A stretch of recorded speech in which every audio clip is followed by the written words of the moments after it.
Plastic barrel fish farming. Timmapur नामक गांव में एक बड़ा मछलियों का तालाब रहता है। उसमें बहुत सारे मछली पल रहे थे। उस गांव के सभी मछुआरे उस तालाब से मछली पकड़कर बाजार में बेचकर पैसे कमाते थे।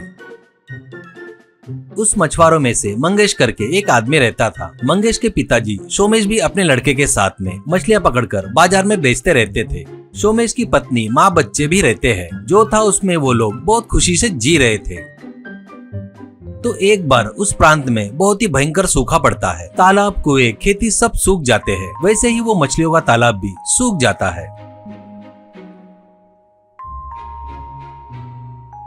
इससे मंगेश और सोमेश के साथ साथ बाकी के लोग भी बहुत दुखी होते हैं। एक जन, अरे यार, अब अपनी परिस्थिति कैसे होगी? मछलियों के ऊपर आधारित होकर जी रहे अपने जैसे लोगों के जीने के लिए क्या करेंगे? कहता है। तो और एक आदमी, हाँ, अपने को वो मछली पकड़ने के अलावा दूसरा कोई काम नहीं आता। अपन अपना परिवार कैसे पालेंगे? कहता है। तो मंगेश, आप लोग दुखी मत हो। गंगा माता ने तकलीफ दिया है, मतलब गंगा माता अपने ऊपर किसी कारण से गुस्सा है, इसलिए अपन कल गंगा माता को भेड़ की बलि देंगे। इसके लिए सभी लोग ठीक है कहते हैं।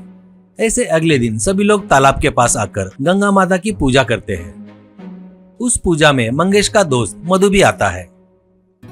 वो खाना होने के बाद, मुझे पूजा में बुलाने के लिए धन्यवाद, ऐसा कहता है। तो मंगेश, अरे यार मधु, तू तो शहर में एक बड़ा मैकेनिकल इंजीनियर है। ऐसे तू कभी कभी गाँव आता है। हमारी किस्मत अच्छी है जो तू आया। तेरे को मैं ही धन्यवाद बोलना चाहिए, ऐसा कहता है। मधु, अरे यार मंगेश, ऐसे इस प्रांत में सूखा क्यों पड़ गया? ऐसा और कब तक सूखा रहेगा? मंगेश, मैं जब छोटा था तभी ऐसे ही सूखा पड़ गया था, मैंने सुना था। इसके बाद फिर से अभी ये सूखा आया है। इस बार भी पहले जैसा 4 साल तक रहेगा क्या, पता नहीं यार। सोच कर ही डर लग रहा है। तालाब में मछली नहीं है तो हम लोग कैसे जीना क्या, करके दुखी होता है। मधु कुछ देर सोचकर, तालाब में ही मछली पकड़ना करके कुछ जरूरी है क्या? कहीं पर भी पकड़ सकते हैं ना, ऐसा कहता है। मंगेश, तू क्या बोल रहा है? मुझे कुछ समझ में नहीं आया। मछलियाँ तालाब में नहीं तो कहाँ पकड़ेंगे? ऐसा कहता है। मधु, बोले तो मेरे पास एक आइडिया है, मेरे साथ आ, करके एक ड्रम के दुकान के पास लेकर आता है और एक ड्रम खरीदता है। वैसे दोनों पकड़कर मंगेश के घर पर आते हैं। वैसे दोनों ड्रम को खड़े से काटते हैं और बैरल जैसा बनाते हैं।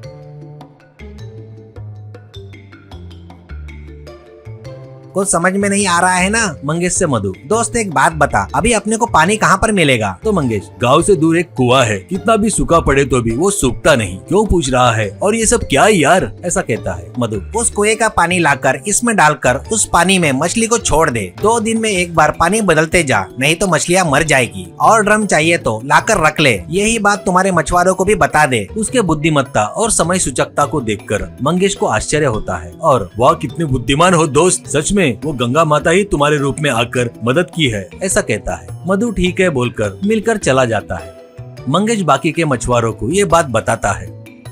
ऐसे मंगेश, सोमेश मिलकर उस ड्रम में मछलियां पालना शुरू करते हैं।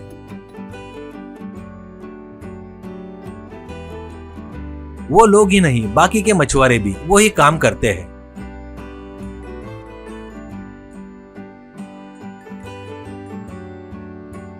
सभी मछुआरे मिलकर एक वाटर टैंकर वाले से बात करके उससे पानी मंगवाकर डलवाकर वो बैरल भर रहे थे। ऐसे वहां पर मछलियां अच्छे से बढ़ रही थी।